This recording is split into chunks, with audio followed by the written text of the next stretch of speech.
주일 돼서 하나님 앞에 예배자로 나오신 여러분을 주님의 이름으로 축복합니다. 지난 금요일 저녁부터 시작해서 오늘까지 이제 집회가 마무리가 되는데요. 이번에 집회 주제가 뭐였죠? 집회 주제 함께 세워가는 하나님 나라. 다 같이요. 함께 세워가는 하나님 나라. 요약을 합니다. 하나님께서 우리 가운데 하나님의 나라를 확장하시기 원하셔서 세상을 창조하셨습니다. 그리고 그 하나님의 형상대로 사람을 만드셨습니다. 처음에는 좋았습니다. 죄가 들어오기 전이었습니다. 그런데 죄가 들어오고 난 다음에 하나님의 그 창조하신 세계가 완전히 파괴가 되었습니다. 그 파괴된 세상을 하나님께서 결정하시죠. 뭐 하시려고 결정하십니까? 포기하시려고? 그리고 다시 만드시려고? 아니면 회복하시려고? 그렇죠. 회복하시려고 결정하시죠. 창조하신 세상이 타락했더니 그것을 포기하시지 않고 회복하시려고 하나님께서 결정하십니다. 그래서 그 이야기를 담고 있는 모든 것이 성경의 이야기입니다. 네. 어떻게 할까요? 예, 그렇죠. 우리 성가대 여러분, 차일 여러분이 이쪽으로 오시면 좋을 것 같습니다. 자, 조금 더 움직일게요. 움직이면 안 되는데.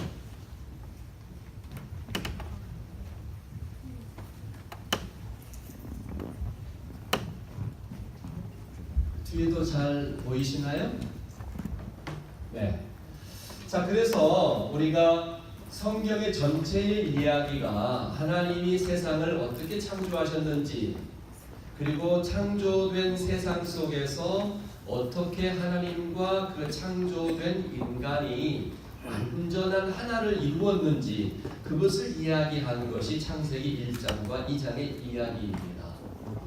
창세기 2장에 볼 것 같으면 어느 정도로 하나님과 죄를 짓기 이전의 인간이 완벽한 싱크로나이징을 하고 있었냐면, 하나님이 사람을 만들고 난 다음에 이제 아담에게 그렇게 이야기하죠.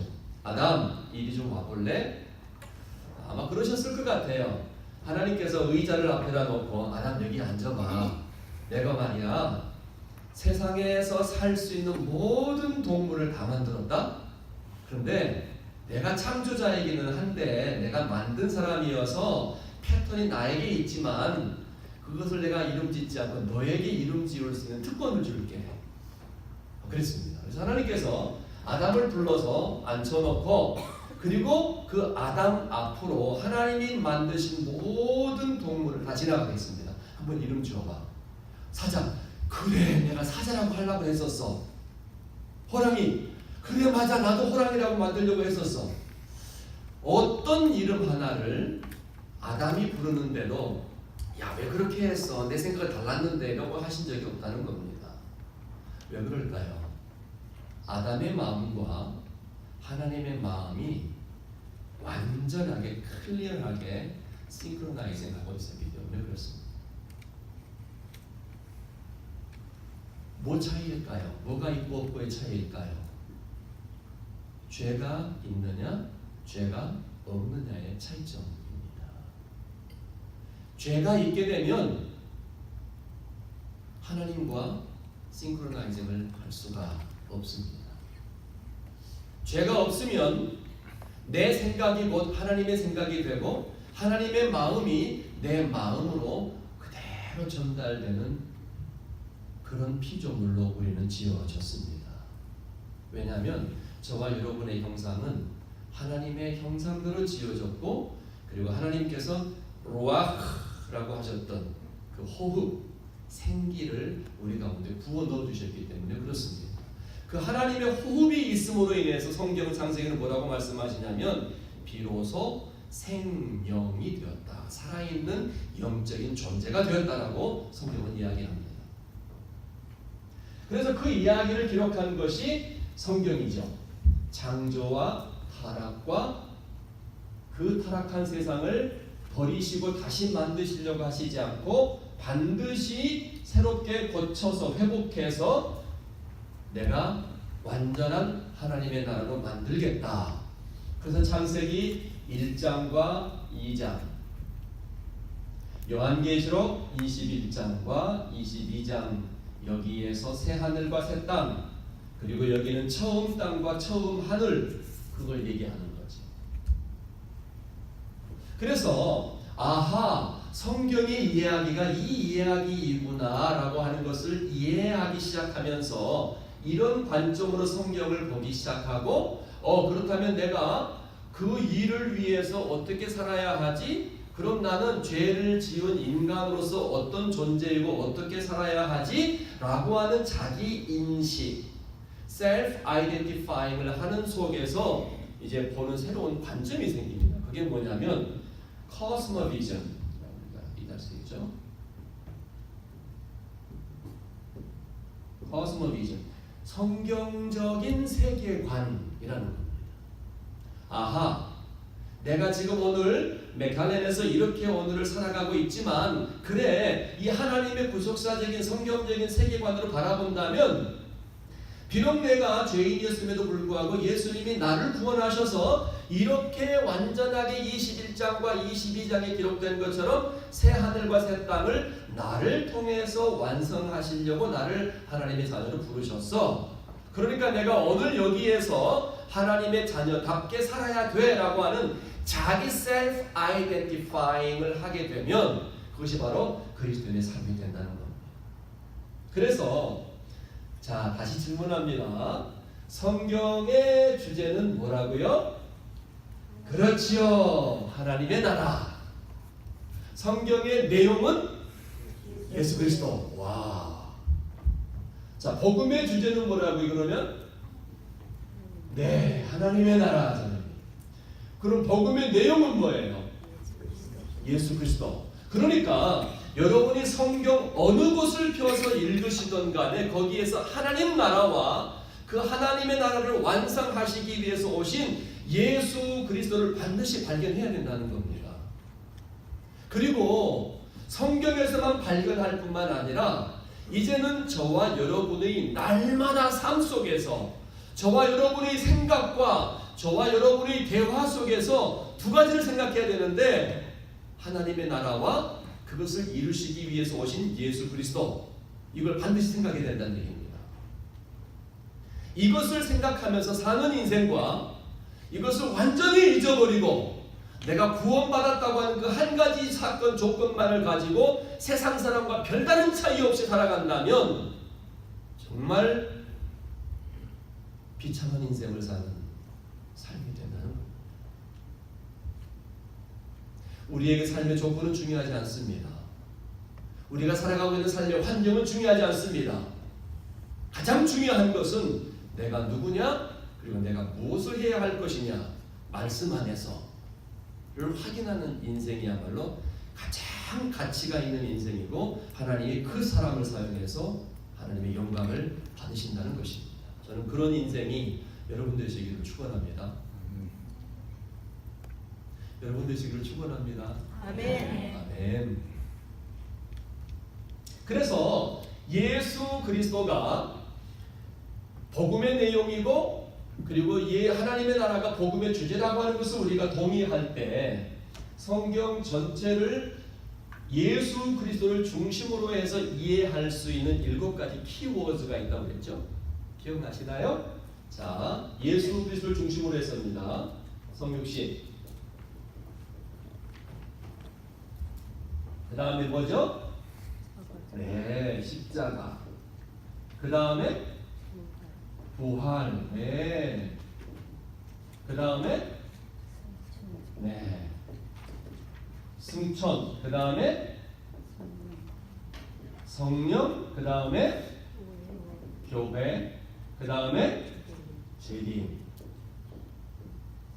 이 7가지의 키워드가 성경 창세기부터 요한계시록까지 예수 그리스도의 구속사를 중심으로 해서 이해할 수 있는 완벽한 키워드들. 성경 어디를 봐도 성육신의 이야기가 나오고, 어디를 봐도 십자가가 나오고, 부활이 나오고, 승천이 나오고, 교회의 시대가 나오고, 재림이 나온다는 이야기입니다. 엽기서는 엽기서, 창세기는 창세기, 레위기는 레위기, 따로따로 떼어져서 각기 다른 자기 스토리를 이야기하는 게 아닙니다. 66권 전체가 무엇을 이야기하고 있냐면 예수님이 오신 것과 그분이 십자가 못 박혀 죽으신 것과 부활하신 것과 하늘로 올라가신 승천과 성령을 보내주신 것과, 그래서 교회인 내가 무엇을 해서 재림을 맞이하게 할 것이냐를 전체가 이야기하고 있다는 것입니다. 그러면 우리가 살고 있는 오늘은 어느 시점이라고 우리가 나눴었죠? 재림은 시간적 개념이 있는 사건입니까? 순간적인 사건일까요? 순간입니다. 주님이 나팔 부는 소리가 들리면 이미 끝이에요. 순식간에 랩처리 일어나게 됩니다. 휴거가 일어나요. 그건 시간적 개념이 없습니다. 그러니까 이거는 여기는 자 여기까지 제외해 놓고, 오케이. 그럼 우리는 어디 시대를 살아가고 있어요? 성육신, 십자가, 부활, 승천 사건을 사복음서에서 이야기하고 있죠. 이 사복음서의 꽃이라고 할 수 있는 책이 있는데 그 책이 사도행전입니다. 성령께서 오신 이후에 어떻게 성령의 역사로 말미암아 초대교회 사도들과 성도들이 신앙생활을 뜨겁게 했는지를 기록한 책이 사도행전이어서 사도행전이 성령행전이다라고 이야기하죠. 그런데 이 사도행전의 최고봉이라고 할 수 있는 책들이 있는데 바로 서신서들입니다. 사도 바울이 쓴 서신서들, 그 서신서들 중에서도 최고봉이라고 칠 수 있는 책이 있는데 그것이 바로 무슨 책이다? 에베소서다. 그래서 오늘 에베소서를 전공할 겁니다. 에베소서를 6장밖에 안 되는 짧은 책이니까 아주 간단하게 한 3시간에 걸쳐서 전공할 것입니다. 놀라셨죠? 자, 에베소서입니다. 그러면 재림을 다루고 있는 책이 무슨 책이라고요? 계시록. 자, 계시록입니다. 그럼 여러분, 사복음서의 시대가 지금 오늘 우리 시대가 사복음서 시대입니까? 마태 사도께서 막 왔다 갔다 하고 메카는도 가고 할리전도 가고 막 그러십니까? 2000년 전 사건이죠. 앨리스트. 그러면 사도 바울이 설교했더니 막 3,000명, 10,000명이 막 한꺼번에 회개하는 역사가 지금 우리 시대 가운데 있습니까? 사도 바울 선생님이 지금 여기 계십니까? 베드로 선생님이 여기 계십니까? 아니죠. 과거 사건이죠. 시대적 개념으로 본다면 교회는 건물입니까? 사람입니까? 사람. 누가 교회입니까? 누가 교회라고요? 이 사람이요. 이 사람이 교회예요. 그래요? 따라합니다. 내가 교회입니다. 내가 교회입니다. 입을 안 벌리시는 분 계세요. 근데 제가 그분의 마음으로 고백하는 걸 들었어요. 내가 교회죠, 당연히. 그렇게 고백하십니다. 교회는 누가 교회이냐? 건물이 교회가 아니고 예수를 구주로 영접한 그 사람이 교회입니다. 자, 그렇다면 지금 이미 성령 시대까지 다 지났습니다. 역사적인 사건으로 지나왔습니다. 그리고 이제 우리가 어느 시대를 살아가는가? 교회 시대를 살아가는데 어느 시점일 것 같아요? 이 마지막 끝자락의 어느 한 지점쯤이 아니겠는가 저는 느끼고 있어요. 그러니까 시간이 없다는 겁니다. 무슨 시간이 없느냐? 다른 거, 세상적인 거 생각할 시간, 싸울 시간, 미워하고 원망할 시간, 분쟁하고 편가를 시간이 없다는 겁니다. 사단에게 조금 틈을 내줘서 적당하게 세상을 즐길 만한 시간이 우리에게 존재하지 않다는 겁니다.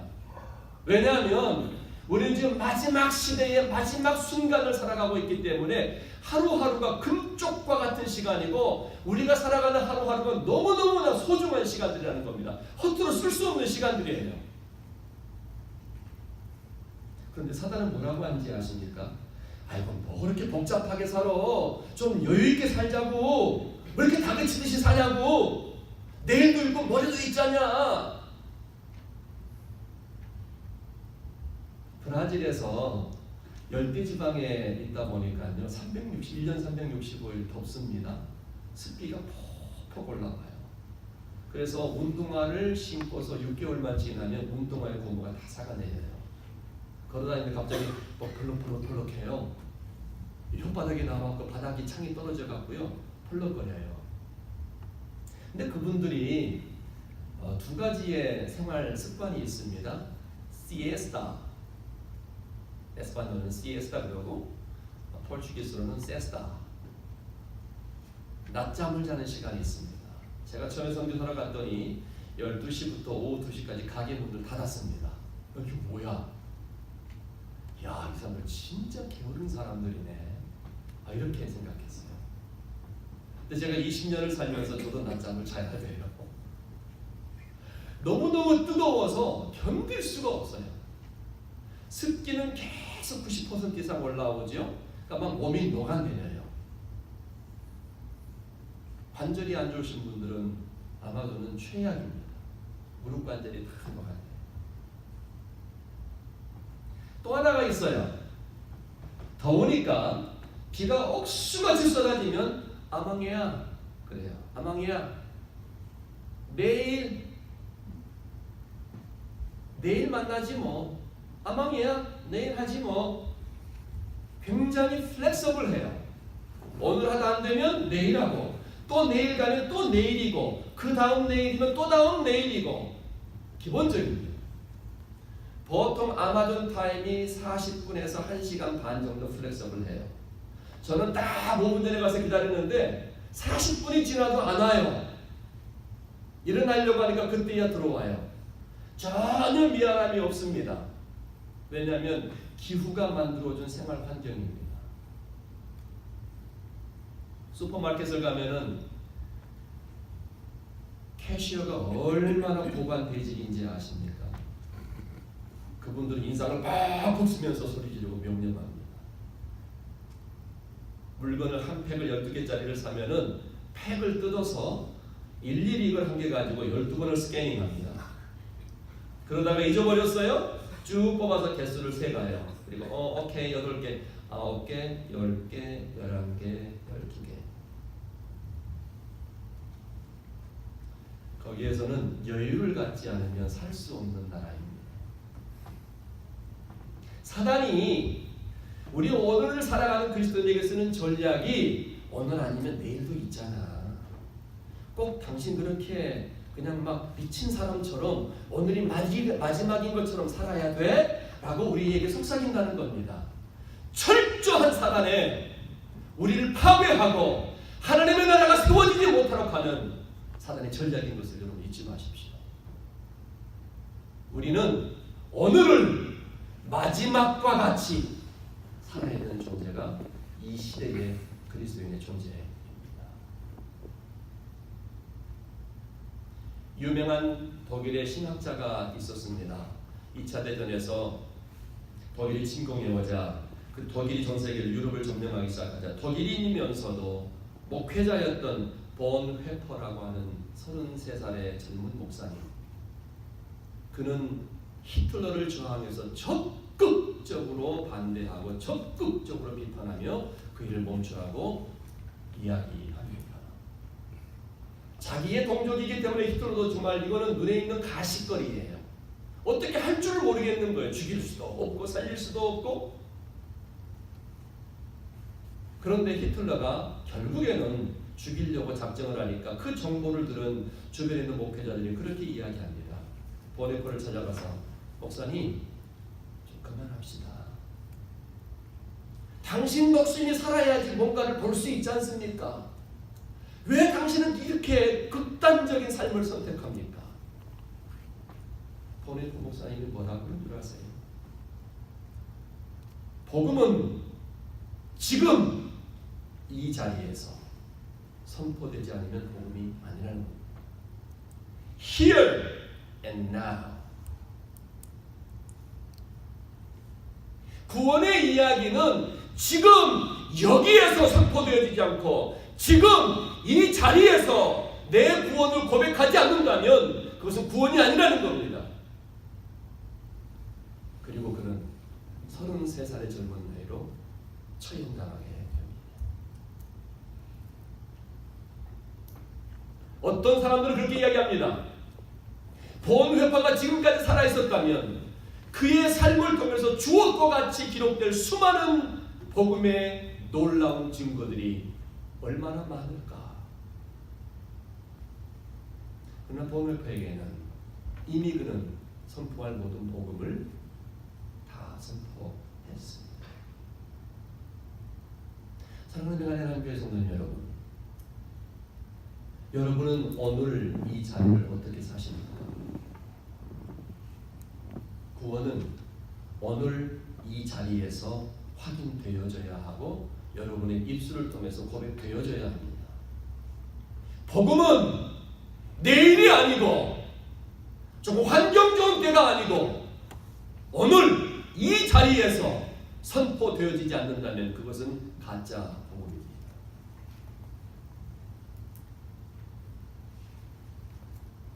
복음에는 타협이 없습니다. 그래서 우리가 살아가는 시점이 이 지점의 어느 한 선이라는 사실이죠. 그래서 이 마지막 시대를 살아가는 우리가 어떻게 살아야 할 것인가? 내가 교회라고 했는데 그러면 교회인 나는 어떻게 살아야 하지? 라고 하는 걸 잘 보여주고 있는 책이 있는데 그 책이 무슨 책이라고요? 에베소서입니다. 에베소서가 몇 장으로 구성되어 있다고 그랬죠?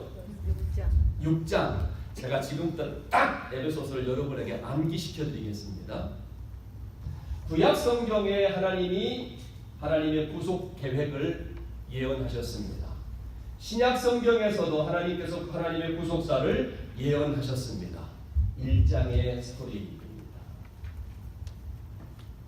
그런데 그 구체적인 방법이 예수 그리스도께서 오셔서 십자가 못 박혀 죽으시고 나도 그 예수 그리스도와 함께 죽고 함께 살고 함께 하늘에 앉힌 바가 될 존재입니다 라고 고백하는 신앙 고백. 내가 그리스도와 함께 2장 이야기입니다. 자, 1장과 2장이 뭐라고요? 1장은 그림으로 얘기해 보세요. 화살표가 어떻게 되어 있다고요? 화살표가 어떻게 되어 있어요? 1장 두 개가 위에서 내려오죠. 왜 두 개? 구약에서의 예언과 신약에서의 예언. 2장은 뭐라고요? 화살표가 한 개 위로 올라가는 거. 세 번째로 3장에서는 내가 그리스도와 함께 죽고 함께 살고 함께 하늘에 앉힌 바가 되었기 때문에 야, 나는 복받은 인생이야. 이 축복을 나만 누리고 내 가족과 내 식구만 누릴 거야. 이것입니까? 아니면 이방인도 함께 누려야 됩니까? 누려야 돼요? 나만 먹어야 돼요? 그 복을? 예? 함께. 그래서 화살표가 나도 이방인과 함께. 이게 3장 이야기입니다. 쉽죠? 쉬워요? 안 쉬워요? 네, 쉬워요. 너무 쉬워서 저거 진짜 할까? 그런 고민하지 마세요. 공부를 꽤 많이 했어요. 4장. 하나님께서 구약에서 예언하신 하나님의 구속사 예언, 신약에서 약속하신 약속들, 그것이 1장 이야기입니다. 2장은 그래서 예수 그리스도가 오셔서 죽으시고 나도 그 예수 그리스도와 함께 죽고 함께 살고 함께 하늘에 앉힌 바가 된 존재가 2장 이야기. 그래서 나만 축복받는 것이 아니라 나를 통해서 내가 누구라고요? 내가 누구예요? 내가 누구예요? 성교사님이 교회죠. 그럼 여러분은 누구예요? 교회. 교회인 나를 통해서 나뿐만 아니라 누구에게까지? 이방인에게까지.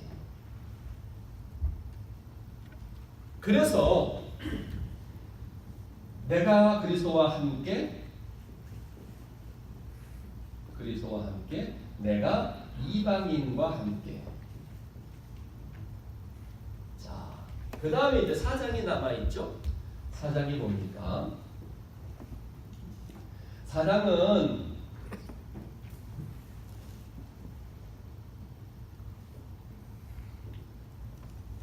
이렇게 그려볼 수가 있겠죠. 자, 4장을 한번 펴보실래요? 에베소서 4장 12절 말씀 찾으셨으면 한번 읽어봐 주실래요?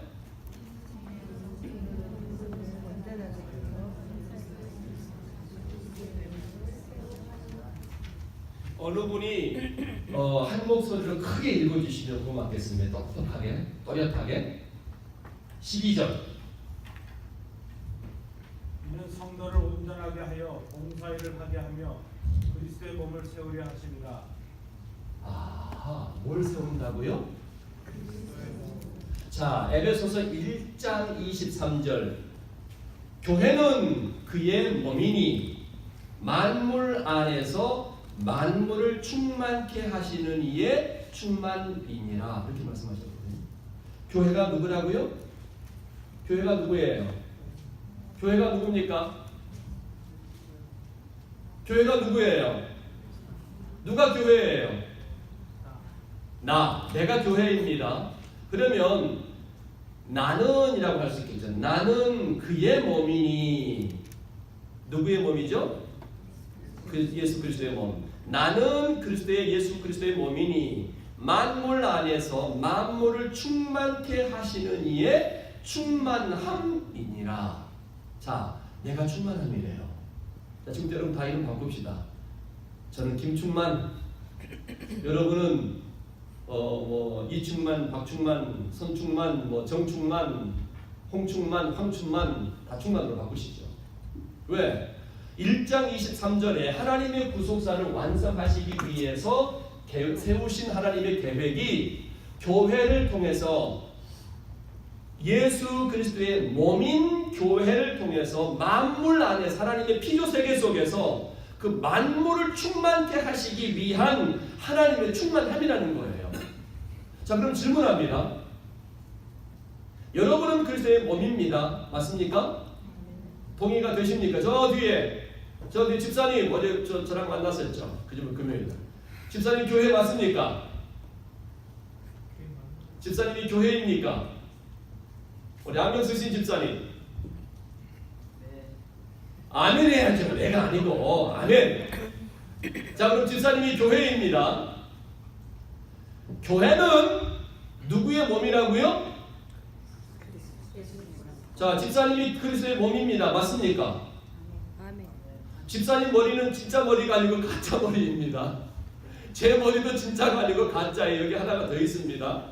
그게 누구십니까? 그리스도. 그러니까 이 가짜 일루션 머리는 이거는 이 진짜 머리로부터 조종을 당해야 돼요. 컨트롤 당해야 돼요. 그런데 성경이 기록하기를 교회는 그의 몸인데 만물 안에서 이 하나님의 피조 세계 속에서 이 땅 속에서 그 만물을 충만케 하시기 원하시는 하나님의 뜻으로 말미암아 교회인 내가 충만함이라는 거예요. 충만함, fulfill with fullness of God. 하나님의 충만하심으로 내가 완전히 채워졌다는 겁니다. 집사님 채워지셨습니까? 하나님의 충만하심이 집사님의 삶 속에, 생각 속에, 말 속에 막 절철 넘칩니까? 넘쳐야 됩니다. 그거 안 하면 죽은 그리스도인이에요. 자기 감정 드러내고 내 말하고 내 생각하고 리더십에 순종하지 않는 충만함은 가짜 충만이고 사단의 충만입니다. 하나님의 교회는 하나님의 뜻으로 말미암아 그분에게 온전하게 뭐 해야 된다고요? 복종해야 하는 겁니다. 완전한 복종이에요. 어떤 사람이 그렇게 얘기했더라고요. 뭔가를 부탁을 받았는데 위탁을 받았는데 5분이 지나면 순종하지 않은 것이다. 조금 아이러니하긴 하지만 that makes sense. 즉각적인 순종이라는 겁니다. 엠마오로 도망가던 두 제자가 있습니다. 그런데 한참 가다 보니까 어떤 한 청년이 그 길을 같이 가고 있습니다. 세 사람이 같은 길을 가게 됐습니다. 한참 자기들끼리 이야기합니다. 당신은 어디서 오는 길이시오? 나 예루살렘에서 와요 지금. 그러니까 이 두 명의 청년이, 두 명의 제자가 그 사람에게 질문합니다. 그러면 당신 어제 저녁에 며칠 전에 있었던 사건 알고 계시오? 무슨 사건인데요? 아니 당신 지금 예루살렘에서 왔는데 그것도 몰라? 그러면서 설명을 하는 거예요. 누구에게 설명하냐면 그 사건의 역사적인 주체이신 예수 그리스도에게 그 사건을 설명하는 거예요. 얼마나 아이러니해요.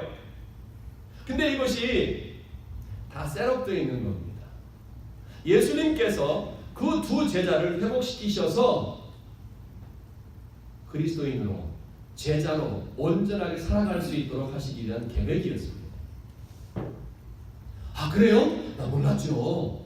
그것도 모른단 말이요. 근데 이상해요. 왠지 이 청년하고 이야기를 하다 보면 별 얘기도 안 하고 그냥 모르는 것 같은 이야기를 하는데 내 가슴이 뜨거워져요. 그래서 그냥 돈도 아낄 겸해서 그냥 지나쳐야 되는데 저녁 때가 되니까 우리랑 같이 밥 먹자고요. 자기 호텔로 데리고 들어가서 밥을 먹는데 예수님께서 그 식탁에 앉아서 빵을 떼어서 축사하시고 떼어서 주는 그 빵을 받는 순간, 자 어제 성막 이야기를 했죠.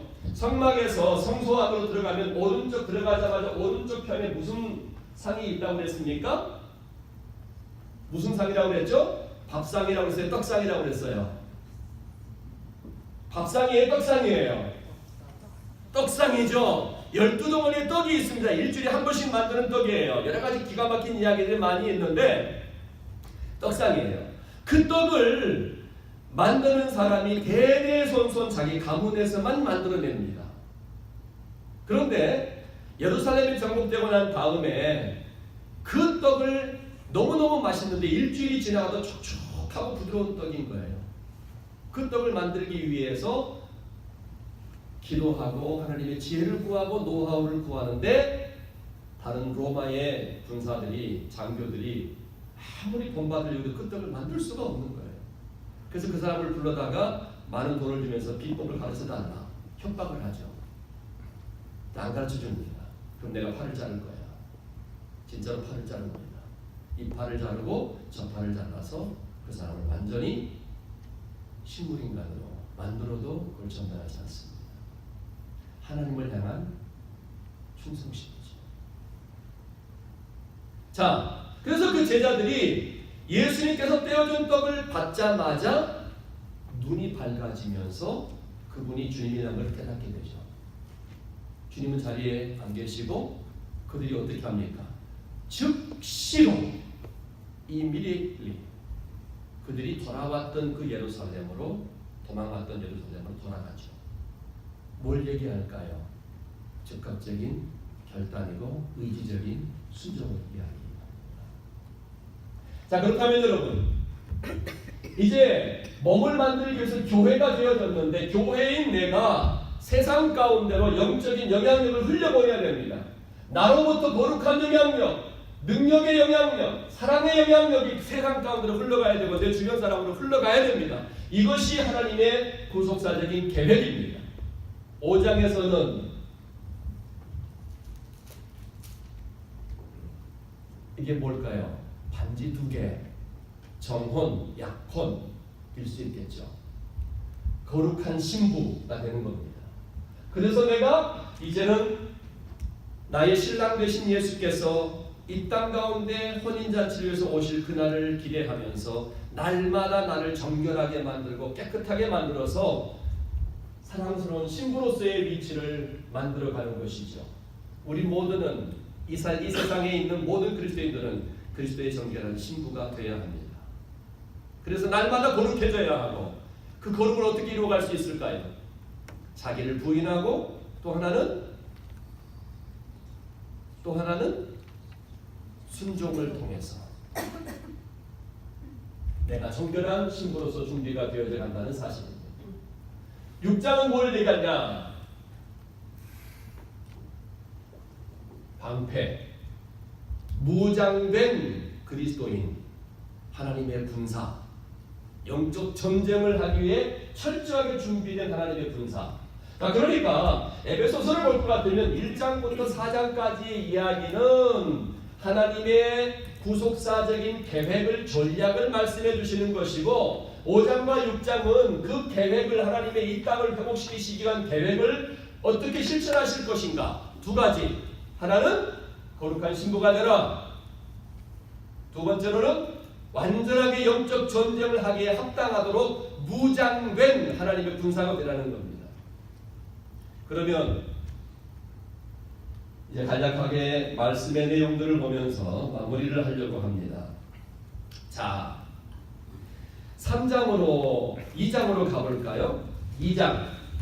자, 여기가 1장 이야기고 2장, 3장, 4장, 5장, 6장의 이야기입니다. 2장으로 갑니다. 2장 5절 말씀을 펴주십시오. 에베소서 2장 5절 말씀. 찾으셨으면 다 같이 읽습니다. 시작. 허물로 죽은 우리를 그리스도와 함께 살리시고 너희가 은혜로 구원을 얻은 것이라. 6절. 또 함께 일으키사 그리스도 예수 안에서 함께 하늘에 앉히시니 함께 죽고 함께 살고 함께 하늘에 앉힌 바가 될 존재라는 것이 저와 여러분의 신분입니다. 과거에는 죽을 존재였습니다. 그런데 여러분, 예수 그리스도를 믿음으로 말미암아 이제는 그분과 함께 죽었고 함께 살고 함께 하늘에 앉힌 바가 되는 존재가 된다는 거죠. 그런데 여기에 중요한 것이 있습니다. 그와 같은 삶을 살기 위해서는 필요한 것이 있는데 뭐가 필요할까요?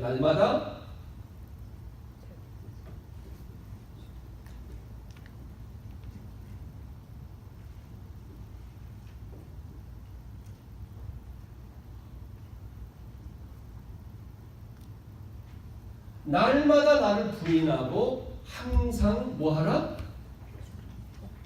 자, 저를 보세요. 항상 뭐하라고요? 날마다 나를 부인하고 항상 뭐하라고요? 누구에게 복종해야 됩니까? 예수 그리스도에게. 하나님께 복종해야 되겠죠. 그런데 여러분이 하나님께 복종한다는 걸 어떻게 객관적으로 증명할 수가 있습니까? 어떻게 증명해요? 어떻게 여러분이 하나님께 복종하고 있다는 사실을 증명할 수 있냐는 겁니다. 여기에 키포인트가 있습니다.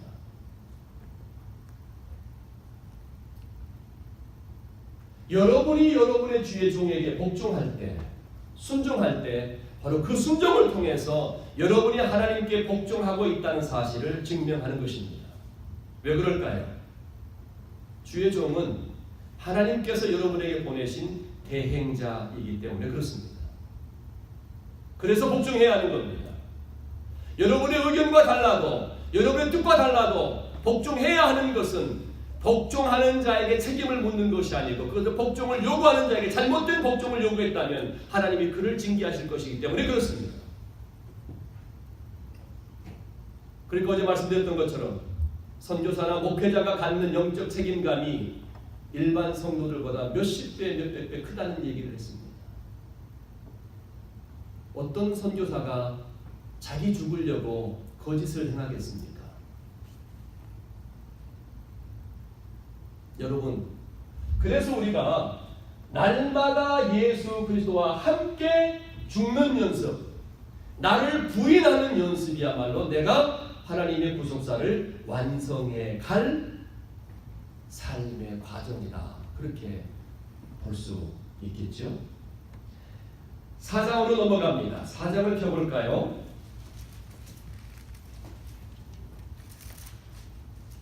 4장 11절과 12절 있습니다.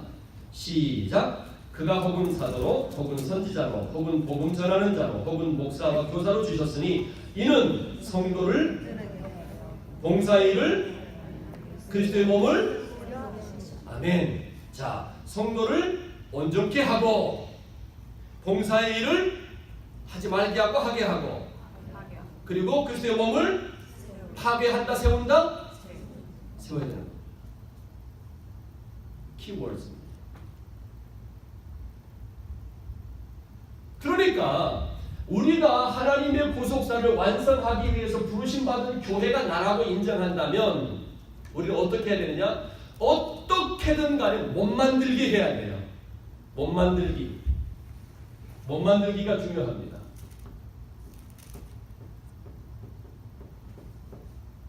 영적인 몸장을 만드는 거예요. 어떻게 만들까요? 각자 이 몸을 만들기 위해서, 완벽한 몸을 만들기 위해서 어떤 사람은 교사로, 어떤 사람은 목사로, 어떤 사람은 봉사하는 자로 이렇게 각각 영역을 분리해 줬다는 겁니다. 그러니까 그 구조 속에서 내가 순종해야 할 나의 영적인 리더, 그 리더는 주님께 순종하고 주님께 순종하는 그 조직체를 통해서, 그 공동체를 통해서 하나님은 완전하게 이 땅 가운데 하나님의 영광과 하나님의 나라를 회복할 수 있도록 쓸 수 있는 조직체가 된다는 겁니다. 메갈렌 한인교회는 권영배 목사님의 여러분의 리더이고, 권영배 목사님의 말씀을 순종하는 여러분들을 통해서 완벽한 몸 공동체가 되어지고, 그 공동체를 통해서 하나님은 이 땅 가운데 하나님의 나라를 세우는 완전한 대리인으로, 완전한 대리점으로 여러분이 쓰임받을 수가 있다는 것입니다. 이것이 교회 공동체입니다. 교회 공동체. 성경이 이야기하고 있지 않습니까? 그러면 어떻게 할 것이냐? 정결한 신부, 거저 신부가 되는 게 아닙니다. 여러분, 우리가 결혼을 앞둔 신부가 얼마나 자기 단장을 열심히 합니까? 어떤 때는 그냥 밤늦게까지 마사지도 해야 되고요. 아침에 일찍 일어나서 자기 손질도 해야 되고 운동도 해야 되고요. 정말 노력을 많이 해요. 노력하지 않으면 정결한 신부가 될 수 없습니다. 예수 믿고 구원받은 것으로 내 신앙생활 끝이 아닙니다. 구원받은 그 순간부터 나는 내 시간과 내 노력과 내 물질을 들여서 하나님의 백성답게 나는 훈련 받아야 하고, 하나님의 백성답게 내가 디스플린 받아야 된다는 것입니다. 양육을 받아야 하고 훈련을 받아야지만이 정결한 신부가 되어야 되는 것이고, 그런 훈련을 통해서 생활훈련과 말씀훈련과 예배훈련이 이루어진다는 사실입니다.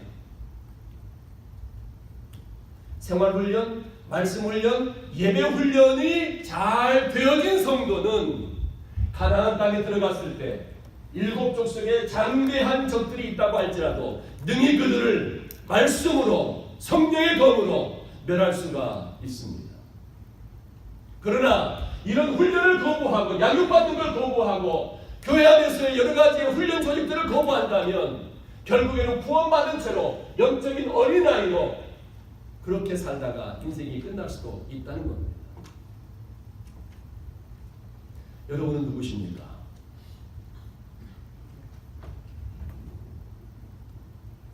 답답합니다. 나는 살아계신 하나님의 교회입니다. 살아계신 하나님의 교회입니다. 여러분 정말 고백이 되어지십니까? 여러분이 믿는 하나님이 살아계신 하나님인 것을 느끼고 있습니까? 만약에 여러분이 믿는 하나님이 살아계신 하나님이라는 사실을 인정하고 여러분이 그 살아계신 하나님의 교회라는 것을 인정한다면 죽으십시오. 복종하십시오. 그 길만이 우리가 연합해서 하나님의 나라를 함께 세워갈 수 있게 합니다. 하나님의 나라는 그러므로 교회인 당신에게 달려 있습니다. 당신이 순종하는지, 당신이 복종하는지, 당신이 날마다 자기 부인을 하는지 그 여부에 따라서 하나님의 나라가 완성되느냐 안 되느냐가 달려 있다는 것입니다.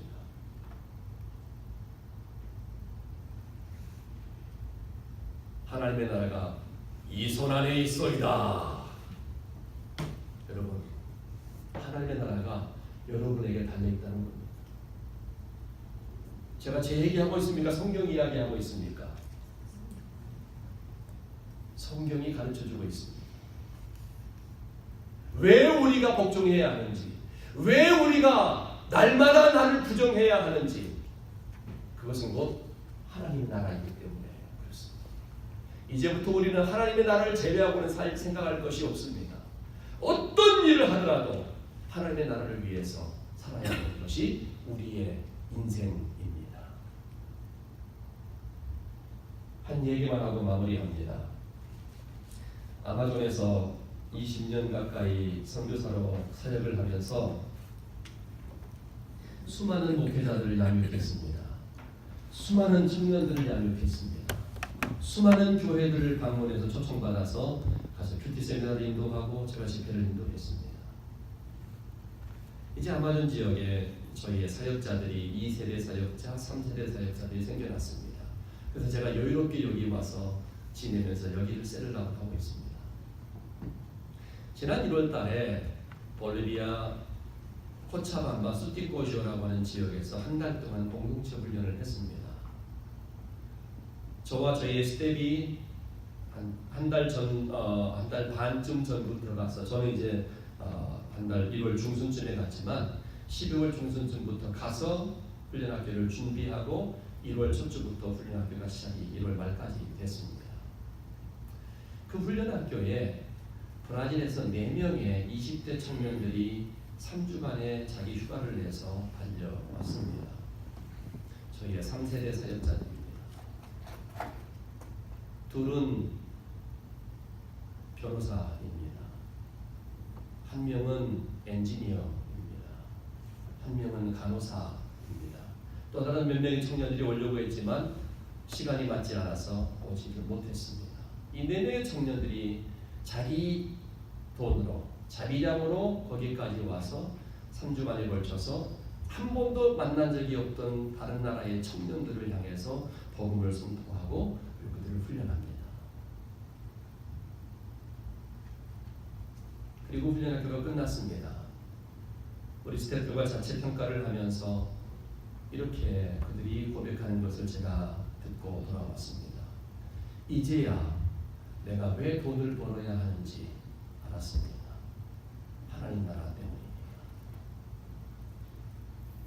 이제야 내가 왜 무엇을 목적으로 살아야 되는지를 보았습니다. 하나님의 나라입니다. 4명의 청년들이 여러분 생각해 보세요. 변호사가 부부가 변호사인데 자기의 사무실을 문 닫고 3주 동안 온다는 게 쉬울까요? 이 청년들은 그 2년 전부터 3년 전부터 스페니쉬를 배우기 시작했습니다. 스페니쉬를 배우면서 그들이 라틴어권의 사역도 감당할 수 있도록 물론 브라질뿐만 아니라 그렇게 헌신하고 결단합니다. 그들이 중심이 돼서 우리 2세대 사역자들과 함께 지금 아마존에서 동일한 청년 훈련학교를 8월 초까지 진행하고 중에 있습니다. 여러분은 누구십니까? 무엇을 위해서 사시고 날마다 어떤 결단을 하면서 사십니까? 여러분이 돈 버는 목적이 뭡니까? 무엇 때문에 날마다 돈 버십니까? 여러분의 사는 인생의 목표가 뭡니까? 무엇이 여러분의 인생의 목표입니까? 제가 개인적으로 바라기는, 기도하기는 여러분이 돈 버는 목적이 물론 여러분의 가정도 생활도 유지해야 하지만 그것을 뛰어넘어서 여러분의 그 재정적인 바탕을 가지고 하나님 나라를 위해서 쓸 수 있고 그 하나님 나라를 위해서 여러분의 재정적인 힘까지도 드려질 수 있는 그런 삶이 되기를 원합니다. 여러분의 인생 목적이 그저 내가 좋은 직장 갖고 높은 직위에 올라가서 편안하게 내 여생을 마무리하는 것이 목적이었다면 이제는 그 목적을 바꿔서 내가 어떤 위치에 있든 어떤 포지션에 있든 그 위치와 포지션에서 나는 하나님의 나라를 이루어가는 삶을 살 것이라고 인생의 목표를 바꿨으면 좋겠습니다. 그래서 저와 여러분이 함께 믿음으로 기도로 동역하면서 하나님의 나라를 이루어가시지 않겠습니까? 하나님이 그렇게 오매불망 소원하시는 하나님의 나라, 그 나라가 여러분의 손에 달려 있습니다.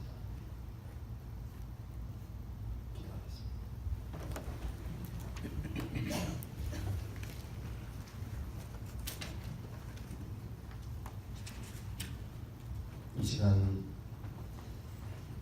여러분이 결단의 기도를 했으면 좋겠습니다. 2가지입니다.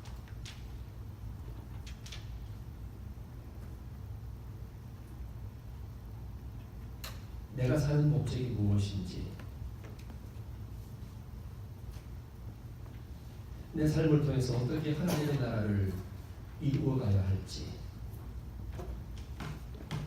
그것을 생각하고 결단하는 시간이 됐으면 좋겠습니다.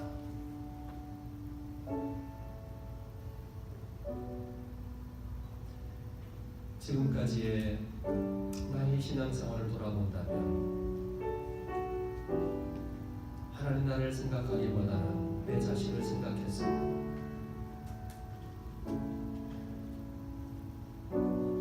내가 번 돈이 나의 것이라는 생각으로 나를 중심으로 사용해왔던 경제 패턴이었다면 이제부터 여러분의 삶을 누릴 뿐만 아니라 역시 하나님의 나라를 위해서 기꺼이 여러분의 재정 부분도 내어드릴 수 있는 하나님 나라를 바라보는 삶, 그런 삶을 살지 않으시겠습니까? 왜냐하면 특별히 에베소서를 통해서 바라본다면 하나님의 나라가 여러분의 손에 달려있기 때문에 그렇습니다. 여러분이 하나님 나라의 주체이기 때문에 그렇습니다. 그 나라를 위해서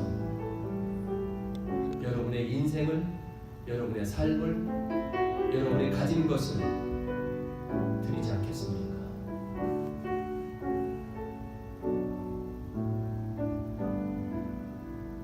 이 시간 그런 결단이 여러분의 삶 가운데 있기를